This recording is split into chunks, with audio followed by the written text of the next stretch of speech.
Hey viewers, welcome back to my channel. I hope you are doing great. जैसे कि मैंने बोला था कि यूनिट 4 का जो प्लानिंग पार्ट है वो बहुत ज़्यादा वास्ट है, उसको समझते हैं अच्छे से। और सो सॉरी कि मैं steps of planning with live example नहीं दे पा रही हूँ आपको डिटेल्स में, क्योंकि मुझे कुछ प्रॉब्लम्स हैं जिसकी वजह से मैं थोड़ा सा स्टक हूँ। इसलिए मैंने सोचा कि छोटा मोटा एक 7-10 मिनट्स का वीडियो बना देती हूँ, आपको लिमिटेशन समझा देती हूँ आज। ठीक है, लिमिटेशंस में मैंने कितने पॉइंट लिखे हैं? ऑलमोस्ट 5 पॉइंट्स लिखे हैं मैंने। ठीक है, मैं एग्जाम्पल देके आपको समझाऊंगी अच्छे से कि क्यों लिमिटेशंस है प्लानिंग में, कि बहुत इंपॉर्टेंट है, ये long type answer question answers के लिए आ सकते हैं एग्जाम में। ठीक है, पहली बात। तो दूसरी बात, ये चैप्टर लास्ट है 4, और डोंट वरी, मैं यूनिट 4 का चैप्टर 4 ये मैं समझा रही हूँ। यूनिट 4 का चैप्टर 3 जो स्टेप्स ऑफ प्लानिंग है विद एग्जाम्पल मैं आपको समझा दूंगी डिटेल्स। शॉर्ट वीडियोस में थोड़ा बहुत समझाई दी है ओवरव्यू, आप वो देख सकते हो, बट लॉन्ग वीडियोस में क्या होता है, अच्छा होता है जब हम एग्जाम्पल्स अच्छे से समझा देते हैं। तो ठीक है, चलते हैं अब। Let's start with rigidity. Rigidity मतलब क्या है? स्टबर्ननेस है ना, स्टिफनेस की बहुत रिजिड होता है कुछ चीज, मतलब क्या है, बहुत स्टबर्न है ये चीज, ये ना चेंजेस नहीं हो पा रहा है, इसको रिजिडिटी बोलते हैं। मीनिंग को पहले समझ लो। क्यों है प्लानिंग रिजिडिटी? क्यों है प्लानिंग रिजिड? क्योंकि प्लानिंग बोलते हैं कि डिसीजन मेकिंग प्रोसेस है जहां पे हम बेस्ट कोर्स ऑफ एक्शंस को हम लाइक एक्वायर करते हैं और उसको इम्प्लीमेंट करते हैं। सारे प्रोसेस में आप इतना टाइम कंज्यूम कर लेते हो, एक एक स्टेप्स को आप समझते हो, मार्केट में जाके आप एक प्रोडक्ट को लॉन्च करने से पहले रिसर्च करते हो, इतना सब कुछ करने के बाद आप पॉलिसी फॉर्मुलेट करते हो कि मेरे कंपनी की ये पॉलिसी है, मेरे कंपनी के ये प्लान है, ये मेरा गोल है, ये भी एक प्लान का ही पार्ट है कि मैंने एक ऑब्जेक्टिव भी सेट किए हुए हैं। ठीक है, इतना सब कुछ करने के बाद आप एक बजट भी बनाते हो, उसका एक कॉस्ट भी होता है। Where you are and what you want to be, इसके बीच में ही प्लानिंग होता है ना, एक ब्रिज है प्लानिंग। ठीक है, वो ब्रिज जो है ना, उसमें ही प्रॉब्लम्स आते हैं, क्योंकि जब आप एक काइंड ऑफ फॉर्मुलेट कर लेते हो कि यही मेरा गोल है और यही मेरा प्लान है और यही टास्क है मेरा। सपोज आप एक गोल्ड डिजाइनिंग मतलब गोल्ड ज्वेलरी मैन्युफैक्चर करते हो, आप एक कंपनी हो, उसमें आप क्या कर रहे हो कि आप आउटलेट्स एस्टेब्लिश कर रहे हो, आप सोच रहे हो कि हम इतने प्रोडक्ट्स पर डे बनाएंगे और ये मेरे डिजाइन होंगे, हम इसको साउथ ईस्ट एशिया में हम क्या करेंगे, इसको बिजनेस करेंगे इसका। ठीक है, हम इंपोर्ट एक्सपोर्ट भी करेंगे। तो ये सब जब आप कर देते हो तब क्या होता है कि taste and preference suppose change हो गया कभी कभी। ठीक है, और क्या हो गया कि right time, right place, right time, वो भी एक मैटर करता है। तो इसमें क्या हो जाता है, इतना ज्यादा मतलब आप यूनिट्स पे फोकस करते हो कि मुझे 100 यूनिट 1000 यूनिट्स मुझे आज के दिन ही बनानी है, ऐसे डिजाइन ही बनाने हैं। तो इसमें क्या हो जाता है कि एम्प्लॉइज बहुत ज्यादा फ्रस्ट्रेटेड हो जाता है इस चीज पे, इसलिए बोलते हैं बहुत रिजिड है। मतलब ऐसे रिजिडनेस के वजह से क्या होगा, प्रॉब्लम कहाँ आएंगे, डायनामिक एनवायरनमेंट में। मतलब क्या होगा, सॉरी वो पॉइंट तो मैंने लिखा ही नहीं है, ये तो डायनामिक एनवायरनमेंट हो गया। इसमें क्या हो गया, डिस्करेज इनिशिएटिव। ठीक है, समझ में आ रहा है ना? डिस्करेज इनिशिएटिव मतलब क्या है कि आप क्या करते हो, जब आप रिजिड होते हो, आपका प्लान रिजिड होता है, आपका पूरा प्रॉपर टाइमिंग होता है, यूनिट्स भी इतने 8 घंटे में मुझे 100 से 1000 यूनिट्स मुझे बनाने हैं। ठीक है, मैन्युफैक्चर करने, गोल्ड ज्वेलरी के डिजाइन बनाने, मुझे आज के आज ही करने हैं ये चीजें। फिर एवरीडे आप यही करोगे, सेल्स टारगेट इतना है करना है, कस्टमर सर्विस में मुझे 48 आवर्स में मुझे रिवर्ट करनी है, ये मेरा काम है। सारे बंदों को आपने काम समझा दिया, ये प्लानिंग का ही पार्ट हो गया कि आपका गोल अचीव करने के लिए आपने ये सब कर लिया।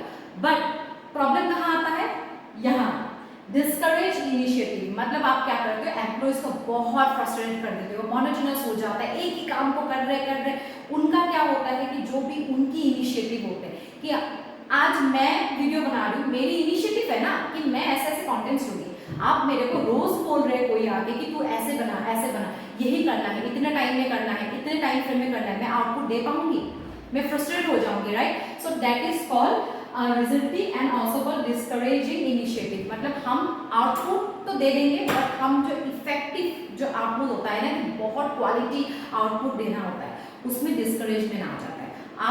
आइडियाज जो होता है ना, इनिशिएटिव में आइडियाज भी बहुत सारे वर्कफोर्स होते हैं जो उनकी अपनी अपनी आइडियाज होंगे, डिजाइनर्स होंगे, उनके अपने अपने डिजाइन भी हो सकते हैं। कभी कभी क्या होता है कि प्लानिंग में जैसे कि मुझे ऐसे ही डिजाइन चाहिए, आपने मार्केट रिसर्च कर लिया कि उनको ऐसे प्लेन डिजाइन चाहिए बहुत सिंपल से, आपने उस जगह पे आपने वो फोकस कर लिया और वहाँ पे बंदे हायर कर लिए, वो बंदे अपने हिसाब से कुछ नहीं कर पा रहे, आपके प्लानिंग और पॉलिसी के अकॉर्डिंग, डिजाइन के अकॉर्डिंग, टाइम फ्रेम के अकॉर्डिंग वो लोग चल रहे हैं। तो इसमें क्या होता है, आपकी न्यू आइडियाज नहीं आते, एम्प्लॉय टर्नओवर मतलब क्या है कि बहुत ज़्यादा आपके एम्प्लॉइज जो एब्सेंटीज्म हो रहे हैं वो लोग छोड़ रहे हैं आपके कंपनी। तब क्या हो जाएगा, आपके जो भी काम चल रहे हैं ना उसमें ना आपको प्रॉब्लम्स आने स्टार्ट हो जाएंगे। तो ये प्लानिंग के वजह से बहुत सारे ऐसे प्रॉब्लम्स होते हैं जो कि लिमिटेशन है, रिजिडिटी। ठीक है, टाइम कंज्यूमिंग। क्यों है टाइम कंज्यूमिंग, मतलब क्या है, स्टेप्स क्या बोलते हैं, पहले जाके आप ऑब्जेक्टिव सेट करो, फिर आप जाके आइडेंटिफाई करो मार्केट में रियल प्रॉब्लम्स क्या है, फिर आप इंफॉर्मेशन गैदर कर लो कि क्या क्या इंफॉर्मेशन चाहिए होगा, मार्केट में क्या चल रहा है। मैंने सोच लिया कि मुझे साउथ ईस्ट एशिया में मुझे अपनी कंपनी एस्टेब्लिश करनी है, अलग अलग आउटलेट्स मैं गोल्ड की मैन्युफैक्चरिंग करूंगी और ज्वेलरीज में सेल करूंगी। अब क्या प्रॉब्लम्स कहाँ आएंगे, जब आपको रिसर्च करनी पड़ेगी मार्केट में जाके, आपको बहुत सारे बंदे हायर करने पड़ेंगे, अलग अलग बंदे के अलग अलग ओपिनियंस होंगे, अलग अलग मार्केट होंगे, एक एरिया के साथ दूसरे एरिया की मैच है। आप एग्जांपल देख लो, हम नॉर्थ ईस्ट में जो ज्वेलरी डिजाइन है, जो वेस्ट बंगाल नॉर्थ ईस्ट, इनके डिजाइन थोड़ा सेम होते हैं। ठीक है, मतलब sorry, West Bengal and Assam, north east complete, West Bengal और असम के थोड़ा डिजाइन ज्वेलरी में गोल्ड सेम हो, थोड़ा बहुत अब आजकल होता है, पहले तो असम के ज्वेलरीज के डिजाइन बहुत अलग थे, वो अलग होते थे, एसएमएस ज्वेलरीज बोलते हैं उनको। ठीक है, फिर उसके बाद आप जाओगे साउथ में अलग होंगे, पंजाब में अलग होंगे, गढ़वाल में आप उत्तराखंड में आपको अलग मिलेंगे, यूपी के अलग मिलेंगे, इतने सारे डिजाइन एक कंट्री में ही है एरियाज में। तो आप सोच लो कि जब आप पूरे ओवरसीज में करने जाओगे, साउथ ईस्ट एशिया आपने मार्केट टारगेट कर लिया, तो कितने सारे डिजाइन होंगे जो आपको अलग अलग टारगेट करने पड़ेंगे। उसके लिए आप क्या करोगे, इंफॉर्मेशन गैदर करोगे, है ना, कि प्रॉब्लम्स कहाँ कहाँ, कौन से प्रॉब्लम्स, मतलब क्या है कि रियल प्रॉब्लम्स की थ्रेट क्या हो सकता है, वहां पे हम एस्टैब्लिश कर पाएंगे नहीं कर पाएंगे, हम इंडियन कंपनी है, हम दूसरे ओवरसीज में जाके बिजनेस करेंगे। अब प्रॉब्लम्स जियोपॉलिटिकल कहाँ चल रहा है, चाइना के साथ हम लोग का प्रॉब्लम चलता है, तो क्या पता वो लोग हम लोग को एक्सेप्ट ना करें, वो सब भी आपको ढूंढ के निकालने पड़ेंगे। आपको जहाँ पे लग रहा है कि यहाँ पे ज्वेलरी डिजाइन चल सकता है, वहाँ पे है नहीं आउटलेट्स, वहाँ भी आप रिसर्च करोगे, इतने सारे खर्चे हैं, कॉस्ट बहुत ज़्यादा बढ़ जाता है, और टाइम क्या है, बहुत कंज्यूमिंग है, टाइम कंज्यूमिंग है, क्योंकि हर चीज़ें आपको अपने बेसिस पे चलना पड़ेगा, मतलब आपको लाना पड़ेगा, उसको आपने मॉनिटर करना पड़ेगा कि ये चीज़ें प्रॉब्लम्स है, और इस प्रॉब्लम्स को इंफॉर्मेशन गैदर करके हम कौन सा बेस्ट चूज करेंगे, आउटलेट्स कौन से एरियाज बहुत ज़्यादा इफेक्टिव होंगे, सपोर्टिव होंगे, design, taste and preference, social status उनके क्या है, क्या डिजाइन उनको पसंद है, कल्चर क्या है, ये सारे चीजें आपको देखने पड़ेंगे। फिर बजट आता है कि आपके पास बजट कितना है, बजट इधर उधर थोड़ा सा भी 19-20 हो गया ना तब भी खत्म है आपका। ठीक है, तो इसीलिए क्या है, बहुत टाइम कंज्यूमिंग है, और प्लानिंग ऊपर से रिजिड भी है, आपने इतना मेहनत करके एक प्लान बना लिया, फिर क्या हो जाएगा, अगर कोई प्रॉब्लम आ जाती है तो फटाक से आपको चेंज करने पड़ेंगे, उसके लिए आपके पास सपोज बैकअप होनी पड़ेगी, एक दूसरा प्लान बैकअप है, फिर भी आपका बजट नहीं है तब भी खत्म है। इसलिए बोलते हैं ना, सबसे ज्यादा इम्पैक्ट जब भी कोई जियोपॉलिटिकल प्रॉब्लम हो, जब भी कोई इकोनॉमिक क्राइसिस हो, उसमें कौन फंसता है, मिडिल क्लास बंदे, ये स्मॉल सेक्टर जो भी बिजनेसेस है वो, क्योंकि हमारे पास बजट नहीं होता इतना। जो big like you no companies होते हैं, मल्टीनेशनल कंपनीज, उनको कोई प्रॉब्लम नहीं होती, उनके पास बजट होता ही है, उनको लोन भी मिल जाता है बहुत इजीली। हमारे पास उतना लोन होना भी तो पड़ेगा, कोई देगा भी हमको इतना ज्यादा लोन कि हम चेंजेस को अडेप्ट कर पाए। तो ये प्लानिंग इसीलिए थोड़ा सा लिमिटेशन इसमें है कि टाइम कंज्यूमिंग बहुत ज्यादा है, रिसर्च बहुत ज्यादा करने पड़ते हैं, बंदे हायर करने पड़ते हैं, कॉस्टली है, बट क्या है कि थोड़ा रिजल्ट है। ठीक है, कॉस्टली प्रोसेस भी मतलब मैंने आपको डायरेक्टली इनडायरेक्टली विद एग्जांपल समझा ही दिया होगा कि बहुत कॉस्टली है।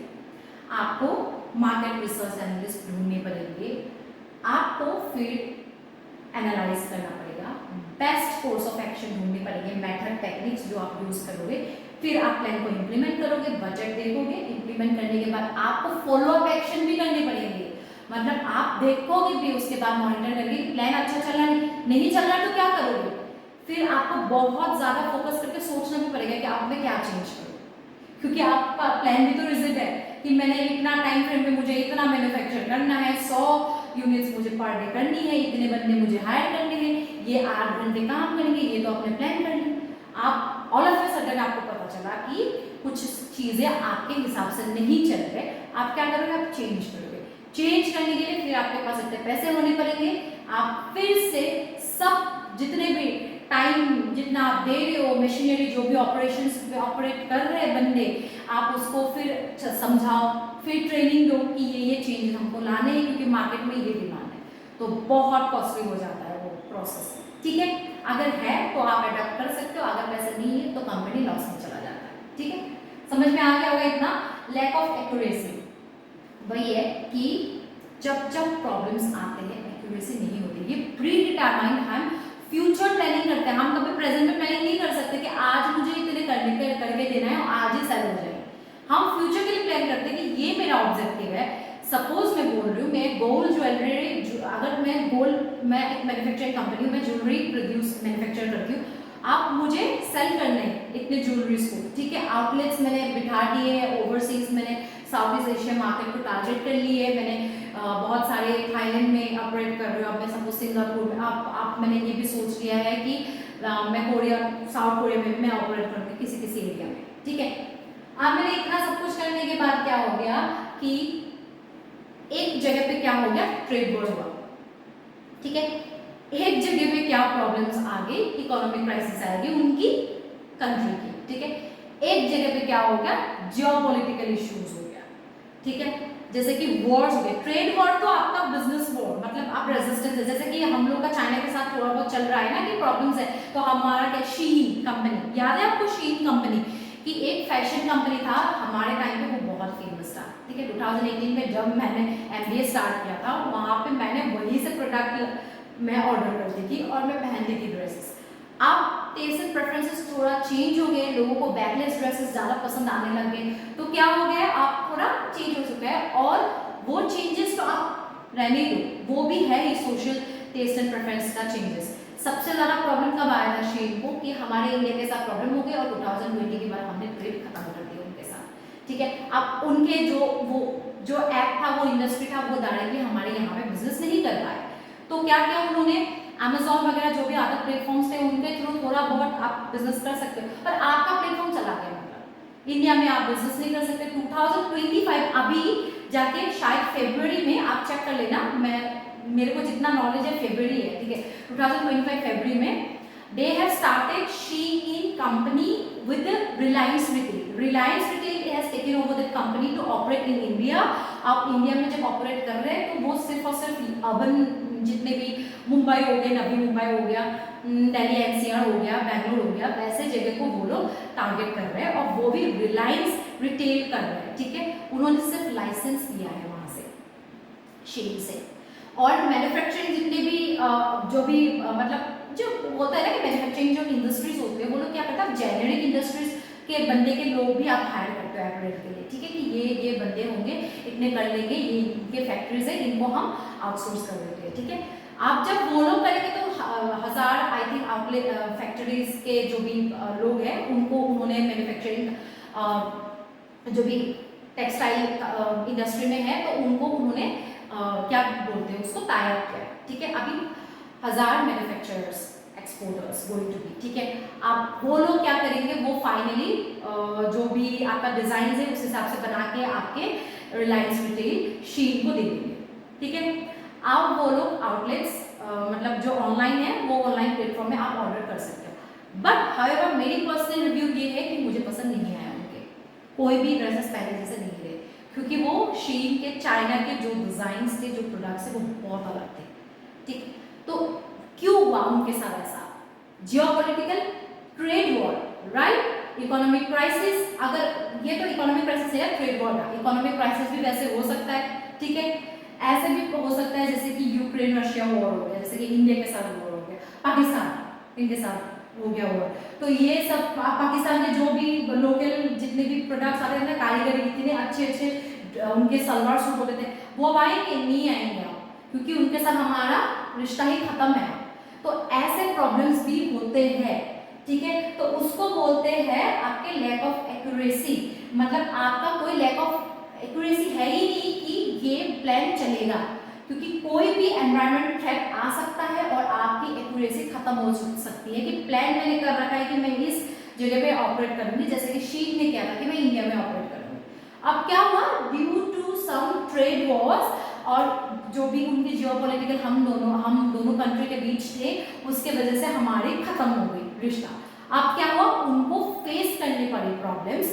वो क्यों हुआ, लैक ऑफ एक्यूरेसी। मतलब लैक ऑफ एक्यूरेसी मतलब हम कोई एक्यूरेटली बोल ही नहीं सकते कि ये प्लान चलेगा। ऐसे ऐसे प्रॉब्लम्स आ सकते हैं जिसकी वजह से प्लान नहीं चलता है, ठीक है। तो ये एक मेजर इशू है और ऊपर से कॉस्टली भी है। ऊपर से आपने इतना टाइम दिया है, इतने बंदे हायर किए, बट बाद में क्या हुआ, प्रॉफिटेबल नहीं हुआ, तो एक लॉस है कंपनी के लिए, ठीक है।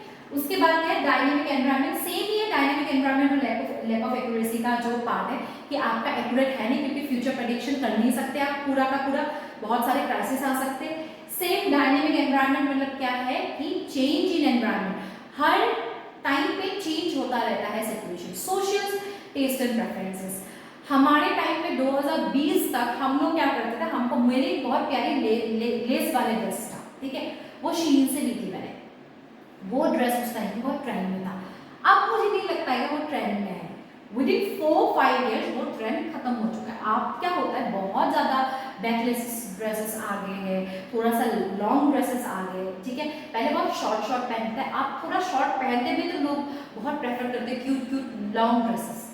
आप न्यू ट्रेंड में है, तो क्या होता है, चेंज। तो आपको जो प्लान उस टाइम पे था कि मुझे ऐसे डिजाइन बनाने हैं और मुझे ऐसे like you know product sale करने हैं, आप आपके within 5 to 4 years taste and preferences change हो गए। पहले हम लोग लूज टी शर्ट्स प्रेफर करते थे, आप बहुत ज्यादा लोग क्रॉप टॉप्स पहनते, चेंज हो गया। तो जब चेंज हो जाता है ना, जो पुराने जो प्लान है वो नहीं चलता है, उसको फिर आप चेंज करोगे, आप डिजाइन चेंज करोगे, आपकी प्लानिंग का पूरा मार्केट रिसर्च करने से लेके आपकी डिजाइन से लेकर बजट तक आपको चेंज करनी पड़ेगी ऐसे सिचुएशंस में। तो वो हो गया डायनेमिक एनवायरनमेंट, मतलब टेक्नोलॉजी चेंज हो गया, इकोनॉमिक चेंज हो गया, पॉलिटिकल इश्यूज हो गए, फिर सोशल टेस्ट एंड प्रेफरेंसेस हो गए, वो सारी चीजें होती है डायनेमिक एनवायरनमेंट, जिसमें प्लानिंग काम नहीं करते। आपके backup best courses of action, alternative courses of action आप रिसर्च करके भी बैकअप पे रख लोगे ना, तब भी नहीं काम करता। आपको इतना कैपिटल होनी पड़ेगी कि जब चेंजेस आए आप क्विकली कर पाओ उसको एडॉप्ट। और अगर और पैसा ही सब कुछ है, पैसा है तो आप कर सकते हो, पैसा नहीं है तो आप नहीं कर सकते, जिसके वजह से स्मॉल सेक्टर जितने भी आपके बिजनेसेस होते हैं बहुत लॉस में चले जाते हैं। आप अभी भी देख सकते हो आपके लोकल बिजनेसेस जितने भी आपके आसपास होंगे, आज वो बहुत ज़्यादा ऊपर है, परसों जब आप 2-3 साल बाद देखोगे शायद वो डाउनफॉल में जा चुके होंगे, क्योंकि इतने बंदे और इतना रिसर्च थोड़ी कर सकते हो आप, जितना भी आप मतलब टैलेंटेड क्यों ना हो, आपके पास पैसे भी तो होने चाहिए उस रिसर्च को, उस मार्केट एनालाइज करने के लिए ना, एनालिस्ट भी हायर करने पड़ेंगे। आपके पास नहीं है तो आप कैसे करोगे, है ना। तो ये प्लानिंग के प्रॉब्लम्स हैं।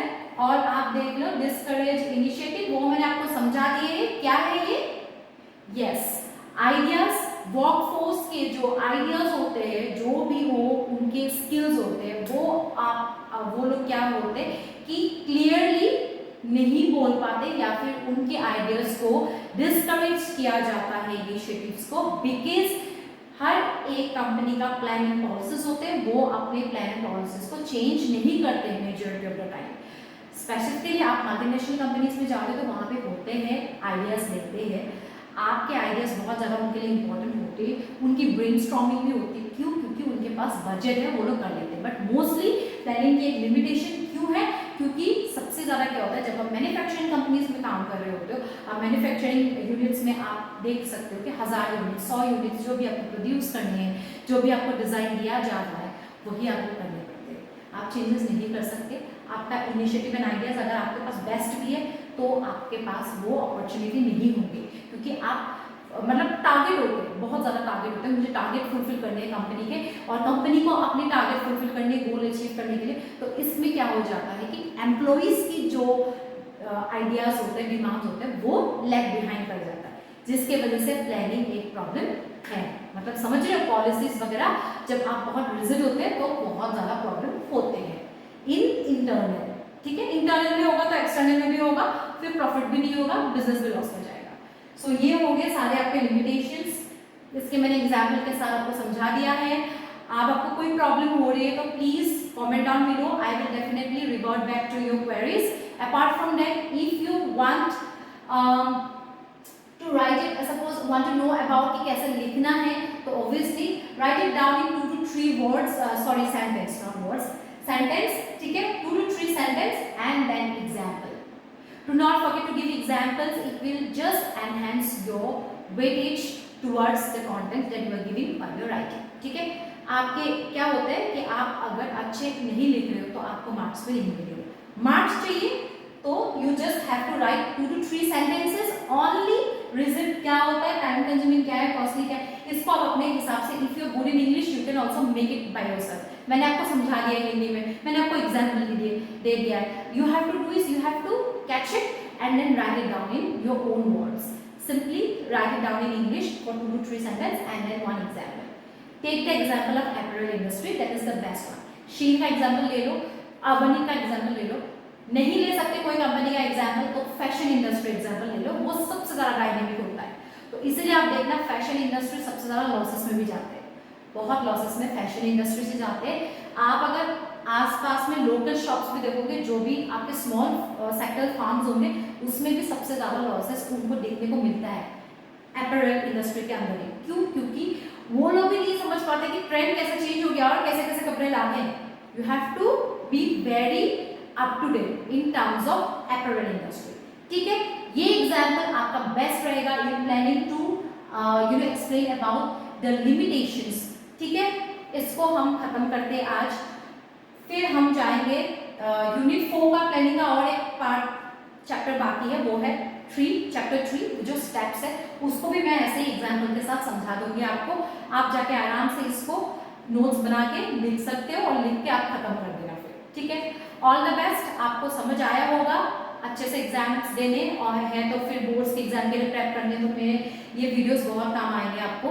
ठीक है, समझने के लिए। Apart from that you will get the notes from your teachers as well and if they are not giving it, ask them. Okay, and I hope you liking my videos. मुझे लगता है कि ये वीडियोस बहुत informative है। अगर आपको मेरे ऐसे वीडियोस इन फ्यूचर भी चाहिए तो please keep supporting me and do not forget to like, subscribe and share. Have a great day.